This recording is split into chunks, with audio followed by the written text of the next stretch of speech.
Welcome to the Etheria TechCast, where we bring you all things science, engineering, technology, and innovation. Today we are joined by Ken Taylor, an expert in building and scaling fully remote companies. He was the third employee at a startup that grew from 3 to over 30 people without an office, and he achieved a remarkable under 10% employee turnover rate in the process.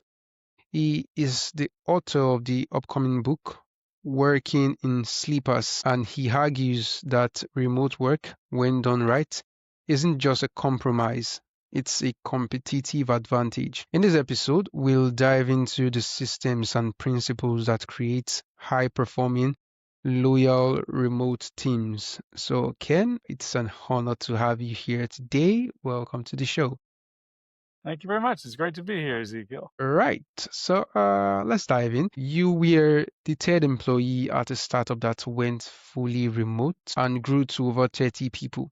So, what was the single biggest aha moment in those early days that proved to you that remote work wasn't just a necessity, but could actually be a superior way to build a company? Well, the biggest aha moment was just by the nature of finding the individuals. When you are a small company that nobody's ever heard of you don't have people banging down your door. Finding candidates that are quality is difficult. It is challenging and it can be very expensive. And we didn't really want to spend the money on recruiters and headhunters and that sort of thing. So finding people was difficult. And we did not happen to find them that were close by where we were. In fact, some of the early people were at the whole opposite end of the country, and that's just where they happened to live. And they happened to find us, and we happened to have a good conversation with them, and it seemed very promising. And so it made sense to bring them on board, even though they weren't anywhere close to where we lived. And so that sort of lent itself to the idea of if you are looking for people that can come into the office, it's going to be limited to a short geographical degree. I mean, how far can you commute realistically to get to any office? Maybe an hour at the very most, maybe 2, I suppose. And you're never gonna find I mean, even if you're in New York City, there's millions of people in that radius from your office, but then there's hundreds of millions in the rest of the country. And so discovering and realizing that aha of there is such a much larger pool to draw from by the law of averages, by mathematics, you're more likely to be able to find better quality employees if you're fishing from a larger pool than fishing from a smaller one. Mm, In fact, we never really did hire, I think maybe one, maybe two people that lived close to any of the original founders. Everybody else was somewhere else. Now, some of them happened to live close to other people that we'd already hired. Sometimes you'll find a cluster, but again, that wouldn't have been related to where the original office would have been had there been one. all right. That's really insightful. Ken, you achieved an incredible under 10% turnover rate in a remote setting. So, what's the core operating principle behind building that kind of loyalty and retention when people aren't sharing physical space? Well, the very core principle is you have to care about the people as individuals. Now, in a sense, that's standard practice. Everybody says that, oh, you need to care about your employees. And that's true. But in a remote environment, that's even more so because you have more flexibility to do that. And on their side, they have an understanding that there is a benefit to being able to work fully remote. So, for example, finding people that live in the country. They recognize that there is not going to be very many employers that are within a commuting distance of where they are because they're in the middle of nowhere. And if they found a job that they like, they would have a more difficult time replacing it. So they're going to be less likely to be bouncing off and you're going someplace else for a little bit bigger paycheck because they know they already have a good gig that would be difficult to replace. If they live in the city, they might think, rightly or wrongly, well, there's thousands of companies here, and if I need to or if I want to, I can find some other job. And if it doesn't work out well, I can find some other job. But when people that are more rural based don't approach it that way because they're used to, well, there's really only a couple of companies around here anyway. And now I happen to find this other one that's remote and isn't here. And what are the odds that I would find that again? So you have an inclination on their part to be more loyal. Another side of that is, since you're hiring people remote, it's very important to invest extra time and effort and energy on the part of senior management to make sure that you have the very best possible candidates, because they're not going to be in the office. You're not going to be looking over their shoulder all day. They have to be people that to some extent are self-starters, that to some extent are honest and upright and want to give an honest day's work for an honest day's pay, and that they lean into the work instead of always looking away for a way to skive. Now, you don't want people that are lazy in the office either, but in an office, I have found that offices tend to be a little bit more tolerant of people like that because they're gonna be naturally controlled by the fact that there are other people in the office, and so they're not gonna be as likely to be lazy because somebody could walk by or there's somebody sitting right next to them or what have you. So you have the group pressure to them to conform. With a remote employee, they don't necessarily have that because they're sitting alone in their bedroom or their office, and they have to have that internally or have that in the back of their head, that higher level knowledge of somebody is actually looking at the work that I do. Somebody will actually notice if I don't do the work. Another point about being very careful and being selective with who you hire remotely is that if their personal circumstances will also can contribute to their loyalty to a fully remote company. For example, I'm thinking of one individual who had worked some very senior positions, and very well paid, but they were kind of always on and always on location. So you're leaving very early in the morning, getting home late at night, if at all. Not really a very good way of life. And she was burnt out, and she wanted to have something that was, responsible, but allowed for a better quality of life. And she actually wound up doing I don't think that she even had a home. Her children were grown and had grandchildren, and she would, I believe, travel around from time to time. She would stay in the spare bedroom of this particular child, visiting her grandchildren for a few months, of course, working during the day, as you do, because the children are at school, and then, she can play with the grandkids in the evening. And then she would move on to a different child with a different set of grandkids for a few months, and then at some other time, she would go down to the Caribbean and rent a house on the beach and be there for a few months. And again, as long as there was an internet connection, that's not an issue. It didn't really matter to us. She'd take a day off in between for a plane trip, no problem, and then she just log back on again from a different place. There's not a lot of jobs that are gonna support flexibility to that degree. So, when you find a job like that, if you're in a position in life where you can take advantage of that, you're gonna wanna keep it. You're not gonna wanna give that up.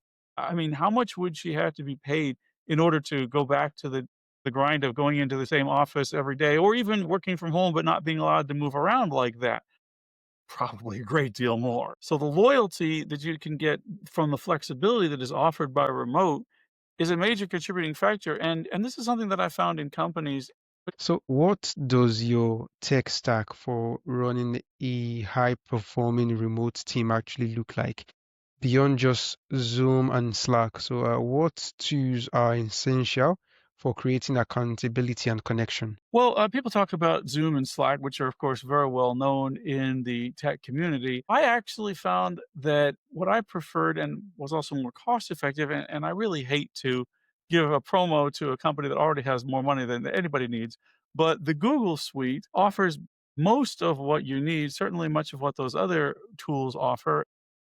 In my experience, a vast number of tech companies, maybe the majority, or certainly the ones that aren't on Microsoft, they're using Google to handle their email. And if you are paying for the Google Workspace, then that handles your email. It also provides a calendar, it provides Google Chat, it provides Google Meet, which is the equivalent of Zoom, and many other tools. And all of these things work natively in a Chrome browser, which is now standard on most every computer, and they all have apps that you can install on any phone, so you can use it anywhere. You could even access it and use most of the tools on a borrowed computer, such as perhaps if you're traveling and you're at a client's office or an internet cafe, you can log on to a Chrome browser, which is gonna be standard just about everywhere, and you can access all these various tools in the Google Suite. So, I found that to be the most cost effective and functional solution. Google has Google Docs, Google Sheets, which is the spreadsheet. These aren't as good as the Microsoft Office suite, but they offer 90% of the most common stuff. So for most ordinary purposes, if you're not in a heavy lifting fintech, it should be able to do what you need. and it is all natively designed for the internet. The apps work well. One of the nice features about the Google Documents design is that it will show you if you have multiple people editing the same document, it will show you where their cursor is or any changes that you're making that they're making right now in real time, which is very handy for not stepping on each other's toes. I found that to work well for meeting agendas. If you have an agenda for a meeting that you have multiple people in, you can have a document that's associated with it that is shared to everybody, and people can put notes, add items to the agenda, make comments right then and there live for everybody to see while they're in the meeting. There are other tools that will do similar things, but they are each individual. You have to pay fees for them for each subscriber. With Google, you kind of get most of what you need all in one package for one fee. There are a few other things that don't come with Google or any of the other bulk tools, such as time tracking systems for remote workers. There's one called Work Time that we used. It wasn't perfect. There are some quirks to it. You'd want to watch. I talk about that in the book, things to watch out for depending on your time zones. If you have people all over the world, some of these tools have a global company time zone, which isn't appropriate if people are in different time zones. Also, some of them are built on an expectation of there's a start time and an end time, which one of the virtues of remote work is that you can have some flexibility. If a worker wants to cut out from work for an hour to pick up their kid from school and then come back and work for a few more hours and finish out the day, many situations, many jobs, that's okay, that's not a problem. That might confuse the time tracking system, though, and that's one of the reasons why I encourage remote work since it has that flexible option. Unless you have a job where being in your chair at that exact minute is important, such as if they're answering phones, well, okay, they do need to be there. But for work that is asynchronous, you don't really want to be measuring it by time. You want to be measuring it by productivity. Are they answering, for example, email trouble tickets? Well, it doesn't really matter if they answer it this minute or the next minute, or if they take an hour out to pick up their kid and come back. They're still going to get answered within the SLA normally, as long as things are running efficiently. And that is a bonus that the employee can have that will make them more loyal and more likely to stick around. That does not cost the company anything. But you do want to make sure that your time tracking system has an accommodation for that, which work time was pretty good at.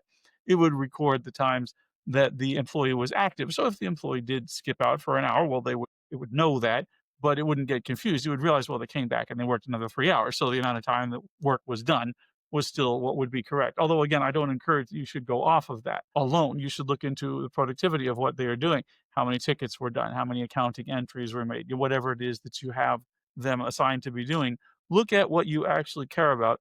Don't occupy yourself with the things that don't necessarily matter directly, that are proxies for what matters. And that may require a little bit of rethinking of the business structure and the business flow because for so many years, a lot of times bosses have been trained and accustomed to measuring people by do they show up on time? Do they leave early? Do they leave late? Well, that may be relevant, but in many cases nowadays with modern work, it doesn't bear a connection to the actual work that's getting done. And so it requires a little bit of a change in mindset and thinking that through and using the tools properly, not trying to use the tools to force a pretend virtualization of, well, if you were actually in an office, but to use the tools to get back to what's really important, that is the work that's being done. All right. That's really insightful, Ken. So I am curious about the human side of your system. How do you intentionally build trust and a strong company culture when your team never meets in person? Well, a couple of things here. First, that does require intentionality. You have to be very consciously aware of this. But I do want to put in one little challenge. The company never meets in person. That I don't think has to be the case. One of the virtues of being a remote company is you're not paying for a very expensive office. An office Hmm. space, renting it, owning it, that's an enormous amount of money. And if you are simply not spending that, that gives you an awful lot of extra money that you can play with. You can do other things with. You can invest it in growing the business. You can do, marketing or whatever else you might use money for. But you can certainly afford to do, for example, offsites with the company. Perhaps you have an annual offsite at a resort that you fly everybody to, that they can be together and work together for a couple of days or a week. Oh my gosh, that's expensive. Well, yeah, it is, but it's nothing compared to renting an office building for a whole year. And that certainly applies to incurring loyalty, but it also gives people the opportunity to personally meet with them and be with their colleagues, not just in a work environment, around the pool or in the restaurant or whatever the case may be, wherever you do your offsite. And I have found for most people that does the job. Think about your grandmother. I mean, some of us live next door to our grandmothers. I was lucky enough when I was a child, my grandma lived upstairs, but most of us, we only see grandma, once a year at Christmas time or at Thanksgiving time, or Mm, maybe she comes for a week in the summer. Does that mean you don't have a relationship with your grandma? No, you do. You could talk to granny on the phone. And nowadays we use Zoom or Skype chats with grandma. And yes, we see grandma at Christmas and maybe in the summer. So the physical time that you spend together is maybe a core to that relationship, but the bulk of the time that you spend with grandma is not physically together. And the same thing can be the case in a virtual office. Yeah, you have that one anchor time that you spend together at the company retreat or the company offsite, and the rest of the time it's all on Zoom. But there is the combination there can be very, very powerful. And then there's other things that you can do. For example, one thing that we did was to encourage people to get together physically on their own agenda. If you have people that are all over the country, many of us like to take vacations and we like to go to some other city. And it may happen to be that a colleague happens to live in that other city or somewhere along the way if you're driving there. Now, that doesn't mean that you could expense the whole trip, but what Owners did was we had a policy of you can have a dinner at the company expense with the other employee if you're going to be in their location. You can get together and look. Okay, a steak dinner could be very expensive, but it's nothing compared to a business trip. And that way, again, you're building that camaraderie. You had that meal with somebody while you were on vacation. And, it takes a mm, few hours out that maybe your family has to tolerate this person that you're with. But hey, it's a free steak dinner, right? So what's not to like? Kind of cancels out. Everybody goes home happy, and they're bound to talk about business. So it's still a legitimate expense. It's tax deductible. Company's better off, saved a ton of money. The employees are happy. People go home with a full belly. You grow the team spirit. Another aspect to that that I found useful, and now you can't do this with every company, but we had a weekly all hands meeting where very briefly people would say what they had done in the course of the week. And that led to, firstly, understanding what other departments were doing that you might not be familiar with, potentially raising problems to a higher level in a way that they would not have otherwise done, or they might have had to go through red tape, but people mention it and perhaps a discussion ensues, and then a separate meeting can be set up to address that problem. If you got 400 people in the company, yeah, that's not going to work. But for smaller companies, certainly as much as 40, you can do that. And maybe not everybody speaks every single time. Maybe you just have the departments take it in turn, but they'll see each other on the screen in all the little Zoom boxes, hear them talk, even the people that they don't work with every day. And so that gives them a sense of being part of a larger whole. Then for each department, for each work group, the work groups would certainly want to have a meeting at least once a week, maybe every day or maybe every other day where they're all together. And particularly when somebody is relatively new, most of the time they will be working with somebody, what I used to call shoulder surfing, a little bit like this podcast. I am not in the same room as Ezekiel is. He is at his own place, but we are on it together. We are talking together. We can see each other on the screen and we're working together in a sense. And that, okay, it's maybe not building the relationship in the same way as if we were eating a steak dinner together, but it's still better than just email and chat. And so then all the way down at the bottom, yes, I did mention chat. And okay, chat is not as much of a relationship builder as these other tools, but it's always on. It's always there. You can throw a question into the group chat and somebody will answer. And you will very quickly learn who knows what, who likes this, who likes that. And it doesn't always have to be all mm, business chat because the chat is free. It doesn't cost anything. You can have the water cooler chat. You can have the pets chat where people post information, maybe pictures about their pet. Well, so my kitty's mm, not feeling well today, or I had to take my dog to the vet today, or here's my dog playing out with a ball, or what have you. And that's again another way of learning. And depending on the nature of the company, there might be a sports chat. Maybe for whatever reason, a lot of people in your company like football or basketball or baseball, and those things can be created and people can talk about that in that particular chat and discuss what their personal interest is in, just like very much like you would in an office at the water cooler, except in a more potentially more organized and convenient way. We can also set up things like, for instance, a book club we had where people you didn't have to attend the book club, you didn't have to join, but if you wanted to, you could. It was at a particular time, and the book was announced, and the book would be read, and people would talk about what they thought about the book, and that's another way to learn about people. And there's a lot of companies that do that too, and sometimes they'll do it by email, sometimes they'll do it in a conference room. there's no reason it can't be done in a Google Meet or a Zoom call. And if you are intentional and think through these ways of being human, I do believe that you can build a healthy culture and a healthy climate. It has to be done intentionally. It has to be led from the top. It has to be very clear that the senior executives are involved. I myself attended the book club. I enjoyed the books that were read. There were others that were involved in the sports chats, even the water cooler. If you have something that the senior people never come to, then it's going to be limited in functionality. You have to lead by example. But once you set that precedent and people get used to it and realize that it's okay, then they will do that, and you might find that it is taken in directions that you did not anticipate, and you might learn something. And here is an example of, here was something you can do in a remote work that you can't do by yourself. Here's my own. Ah, You probably wouldn't bring your cat to work, but, see, this is a way of aren't we viewing building community right now? You can see that I'm a human being. I'm not Doctor Evil. My cat has hair. I don't know if you have a pet, Ezekiel, but you say just because you're on the other end of a screen doesn't mean that you can't have and build a relationship, a good working relationship, even friendships. So that when you mm, do meet each other at the company retreat, you already have a foundation to build off of and grow that even more. great. That's a really fantastic one there. And that was a really cute cat there you have. Thank you. That's So, Java is my cat's name. all right, fantastic. So, Ken, has there ever been a time a remote work process or policy completely failed or didn't really go as planned? And if there was, can you share it with us and tell us what you learned from that breakdown and how you fixed it? Well, certainly, I certainly would never say I get everything right the first time. There was a great deal of learning as we went along and lessons learned and things that changed. And one of the most obvious is in the training and onboarding. In the very early days, where this was also coming into COVID, and a lot of this was up in the air, and people didn't know how things were going to work. And being a small companies don't usually have elaborate or extensive training programs, anyways. So getting people knowledgeable about the company, knowledgeable about their work was indeed challenging. And a lot of that, as I mentioned, with the shoulder surfing, with the working together, being on the same in a chat or a meet call while people are working together, that helped and that did do accomplish a great deal.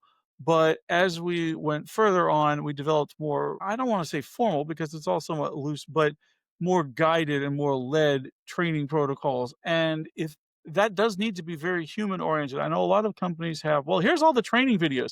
Go spend this whole week watching all these video recordings that'll teach you everything about the company. Okay, yeah, there's a time and a place for some of that. I'm not going to say you can't do that ever, but it's not really going to build a camaraderie or a relationship with the company people or your coworkers or the work itself. For that, it does need to be more human oriented and live. But for that, you can do this. These calls work very well, even if you think about it in an office, how a new person might be put in a cubicle next to a veteran or maybe sharing a desk with a veteran for some period of time. And they may not necessarily be working on the same thing at the same time, but they're right there and they can lean over and ask a question. Same thing with these meet calls. And we developed some of these tools and techniques as we went along. I personally believe that the training requires a great deal of intentionality and consciousness, not necessarily canned video, but being very careful to be thorough and thinking it through. And would have many more things that I would have liked to have done. And I'm sure that if I were doing it again, I'm sure that I would not do it perfectly. There's a great deal more. There's probably an almost infinite scope for how that can be improved. But I certainly learned that the time and the effort invested in training and making people familiar with the concept of that they can get help when they need it is time well spent. In fact, this is one of the things, speaking of training, that I think philosophically, and this is not related purely to remote work, this could be to any work, but there is probably not very many jobs that exist anymore where you would expect a person to literally know every single thing that they're going to need to know. Just about Mm, everything, you're going to have questions. There's things that you don't know. You need to learn from somebody else. You're not an expert in everything. I know I'm not an expert in everything. I constantly am learning from other people. But there are things that I am indeed an expert in that I know very well. And that applies to just about everybody, except maybe somebody who only just got out of school that doesn't even know what they don't know yet. Most people, they have things that they know and then things that they don't know. And what I talked about with these new people was they need to have the buckets. I know this. I don't need to ask anybody. I'm 100% sure I know this. Then the next bucket, I'm pretty sure I know this. I'm not absolutely sure, but I'm pretty sure I know where to check. Maybe I know where to look in the support documentation or know who to ask just to confirm, but I'm pretty sure I know this. Then there's the I have some okay-ish idea here. I need to do some more research. I need to ask, but I'm at least have a place to start. And then there's I haven't a clue. I don't know this one little bit. And the important thing is not that you have 100% of everything in the I know that I know this, because that will never happen. Things change every day. We live in a very changing world. There's probably something new that occurred yesterday that I haven't heard about yet. That even if yesterday I knew the right answer, today I don't because it changed overnight. The important thing is that each individual person, be accurate in when they receive an issue or a question, putting it in the correct bucket. If they know that, they better be right. If they don't think they know that, they ought to be right about that too. And they don't, you've asked me that question 3 times before. Why are you bugging me about it again? So it's that personal judgment and maturity that is the most important thing, not so much the actual technical knowledge, because that can develop and grow over time. We should all be learning each and every day. All right, that was really insightful, dear. So, for a technical team lead who is managing a newly remote team, so what is one metric they should start tracking tomorrow to get a true pulse on their team's health and performance? That is an excellent question because I'm going to challenge the premise of the question. That is something that people are trained in business school. Look at the numbers. You need to manage by the numbers. You need to measure all this and manage everything by the numbers. Hmm. Now, that is true. You need to have the numbers. If you are not managing things, if you're not measuring things, you are not managing them correctly. I don't in any way debate or deny that. But the numbers alone are dangerous because it is very easy to ask the question that you just asked Ezekiel. What is the one number that is important? And I'm going to track that one number, and that's how I know if everything is working. There is no such business where there is one number that matters. There are going to be multiple numbers. I'll give you an example. When running a support team, what is the one number? Well, the number of calls of issues that were resolved. Well, but the danger with that is, and I know that there are companies that run it exactly that way, you as a support representative are measured by how many calls were resolved and how long did it take you to resolve them. That's the only thing they're measured on. Well, what is going to naturally happen? The support representative is going to try and get rid of the person as fast as they can, whether or not they've actually solved their problem. Because, hey, I got rid of them in a short period of time. Oh, they just called back. Well, but that's another call. The counter starts over again. And hey, look, now I've done 2 calls instead of 1. My numbers are good. But the customer is annoyed.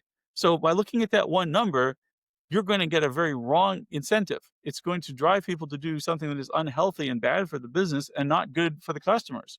So, yeah, those numbers do matter, but you need to look into other things, such as how many times did that same person call back within the space of a week or a month or what have you? Or are we getting the impression that they're really not getting their question answered? Eventually, they're going to get annoyed and go to a competitor. And everything else applies to that. There is no one single number. If you're a software developer, well, how many lines of code did you commit?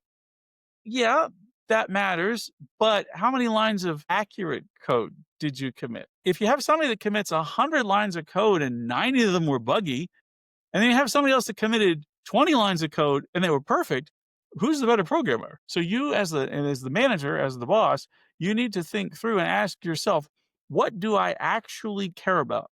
Well, you care about the customers being happy, the customers having the product being useful to them in the way that they want it to be useful as quickly as possible. If you're doing software development, you care about the software being deployed and working and not crashing all the time and not having people coming back saying it doesn't do what I want it to. That's what you really want. And from that, you back design. Well, what are the metrics, multiple metrics that I need to be looking at to make sure, well, not even really make sure, but to strongly suggest that we are moving in that direction, and then Hmm. to spot check and inspect. I mean, if you are managing software, surely you should be looking at the code every now and again just to make sure it looks decent. If you are managing a support desk, surely you ought to read the random ticket and even answer some of them yourself, right? Otherwise, you have no way Yeah. of knowing what's going on. Hey, I got this dashboard. All the numbers are green. That may or may not mean anything. All right, all right. That was a really interesting one there, really insightful. So, your book is called Working in Slippers. So, what does that title represent about the fundamental shift in the relationship between companies and employees? Could you generally just tell us about your book, what it's about, and who should actually read it? Well, certainly, and like I will show you the cover. The audience, you can see it working in slippers, and you can see here's this fellow. He's sitting in a chair, and indeed he is wearing slippers. And if you look real Oh, wow. closely behind the title, you can see he's got his laptop, and he's actually wearing a business suit. So he's got a white shirt and a tie, and you can see he's probably on a Zoom call. And what do you see? You see this. This is what matters. And the fact that he's got those bunny slippers, well, the customer is never going to see that. The boss is never going to see that. It does not Mm, matter. There's no reason for them to care what he's wearing on his feet. And he is more comfortable because they're probably more comfortable than dress shoes. I know a lot of people can sympathize with dress shoes being not very comfortable. He's probably going to be more productive. He's going to be able to concentrate. He's not going to be worried about his bunions on his feet or what have you, but it does not affect or harm the business in any way. This is what matters to the business. He is there, maybe he's doing a sales call and he is able to do that call in comfort and be more productive and be more intentional in a way that is effective and saves the company money. And this applies to so many different things. If we think about those of us that have worked in an office for any length of time, it's too cold in here. It's too hot in here. Some people are wearing t-shirts. Some people are wearing sweaters. So you're never going to find a temperature that's right for everybody. If people work from home, whatever their particular temperature, they can have it. What about your office chair? Well, I hate my office chair, but it's the one I was assigned. Well, you're at home. You buy the one that you like. It can be comfortable. Some people would hate to sit in my chair. And there's a lot of other people that have chairs I would hate to sit in. No office is going to be able to have a different chair for each and every person. So it's always going to be some middle ground that doesn't make anybody happy. yeah. There's so many other things like that that it doesn't the company just doesn't even have to worry about that. Just naturally, each person will suit themselves to their best productivity, their best comfort. Do you work best when you're listening to music? Do you work best when it's dead quiet? Do you work best when you have a puppy dog sitting next to you that you can pet? All right. So, Ken, part of the theme of this podcast is centered around innovation. So for that reason, I like to reserve one question on innovation for every guest that we have a conversation with on this podcast.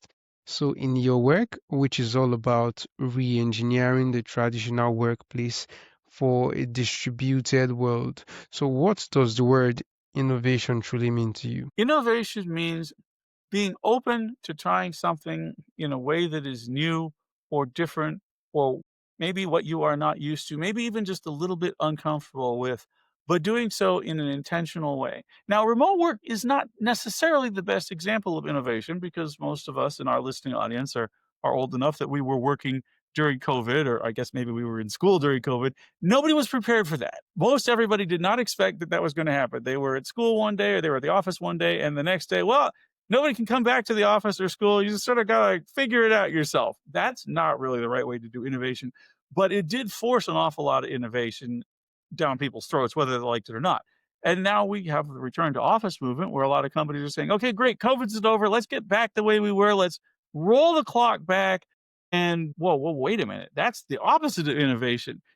Who's going to roll the clock back? I mean, if your computer crashes, do you say, "Oh, well, that's it. We're going to break out the typewriters and the quill pens"? No, no, of course not. You figure out what's broken in the computer, and you get back to doing it with the computer. You don't roll the way back. Well, but we tried working from home and we didn't like it. Well, why not? Was it less productive? Did you just not like it because you weren't used to it? Were you uncomfortable because you didn't know how to manage it? Well, maybe you should investigate. Perhaps you should read my book and find some tips about, oh, that's what I did wrong. Yeah, we could really improve it that way. You can't roll back innovations. You need to be willing to try them and do so in an intentional way and learn from them. Now, remote work obviously is not going to work for each and every business, for each and every job. If you're running a factory, you have an assembly line, the people that are working on the assembly line, the forklift driver, they're not going to be working from home anytime soon. I understand that. But just being afraid of innovation for innovation's sake, afraid of change for change's sake, that unfortunately is the way that companies die. Now, sometimes it can take a long time for the company to die, but we've seen this over the years. Back in the day, early in my career, when the internet was relatively new, it was not unheard of for senior executives to not use email. They would not use email. Yeah, they had an email address, but if there was an email that they really needed to see, their secretary would print out the email and put it in a folder on their desk, and then they would read the email on the paper, and they might dictate a response back to their secretary who would type it in and send that. And those executives are all now retired. I doubt very much that there's anybody like that. I mean, even the president of the United States seems to be willing to send emails and tweets, perhaps too much so. He is not afraid of using a computer. So you should not be. We would laugh at somebody like that. And it may take a few years, but the same thing will be true for remote work. Do we use email for literally everything? Of course not. Sometimes we meet in person, sometimes we use phone calls, but email is part of the mix. Same thing with remote work. Is remote work the answer for every single situation? No, it is not. But if you rule it out completely, you're placing yourself at a competitive advantage the same way as you would if you refuse to use any other innovation. Well, I'm not going to travel by airplane. I'll take the train. Well, I'm not going to use these new electric lights. I'm happy with candles. Or that sounds silly. And the same thing would be true of no, I won't even consider remote work. I won't even think about how it might be useful or why potentially it isn't the appropriate answer. No, you need to think that through and consider it in your particular case with your particular company from an open and unbiased way, just like you would for any other new technology, any other new innovation. Does it apply to you? And if not, why not?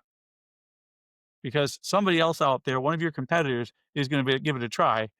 And if, as I think in many cases it is, to great advantage financially and with the best employees, they will have an advantage over you. And in the long term, you will suffer. All right. So finally, for our listeners who want to learn more about your frameworks, where's the best place for them to, find you, your websites, and perhaps your upcoming book, Working in Sleepers? Well, I have workinginslippers.com. That is a website that my publisher has put up. You can go there and you can see the book. And the book is available on all the major booksellers, Amazon, Barnes and Nobles, any other place. You can link there directly from workinginslippers.com, or you can just go there and search for it if you like. You can also connect with me on LinkedIn if you'd like to have a conversation and see my posts there. That is Ken R. Taylor. You can search for Ken R. Taylor and Working in Slippers on LinkedIn, and you will likely find me that way as well. Awesome, Ken. It's been a really insightful and interesting conversation with you, and I'm excited to have you on the show today. Well, thank you so much. It's been good to be working with you.